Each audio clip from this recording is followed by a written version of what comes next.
નમસ્તે દોસ્તો, ત્રિકોણમિતીય ગુણોત્તર યાદ કરવાની બહુ જ ઇઝી શોર્ટકટ ટ્રીક. વર્ગમૂળમાં એલ આર એલ 4 4 આર. એલના છેદમાં 4 એટલે સાઇન થીટા, આરના છેદમાં 4 એટલે કોસ અને એલના છેદમાં આર એટલે ટેન થીટા. તો અહીંયા ડાબા હાથ લઈ લેવાનો અને ડાબા હાથમાં 0, 30, 45, 60 અને 90 આ રીતે આપણે અંકિત કરેલા હોય. તો અહીંયા આકૃતિમાં મુજબ હવે આપણે સાઇન 30 લેવું છે. તો સાઇન 30 એટલે અહીંયા તમે જોશો તો ડાબી બાજુ પર કેટલી આંગળી રહી જાય છે? 1. એટલે આપણે વર્ગમૂળમાં 1 લખ્યો અને છેદમાં 4 તો છે જ. વર્ગમૂળમાં 1/4 એટલે 1/2 મળે. હવે બીજું જોઈએ ટેન થીટા. ટેન 60 એટલે એલના છેદમાં આર.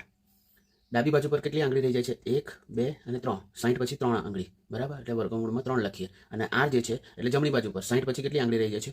1. એટલે વર્ગમૂળમાં 1 એટલે વર્ગમૂળ 3.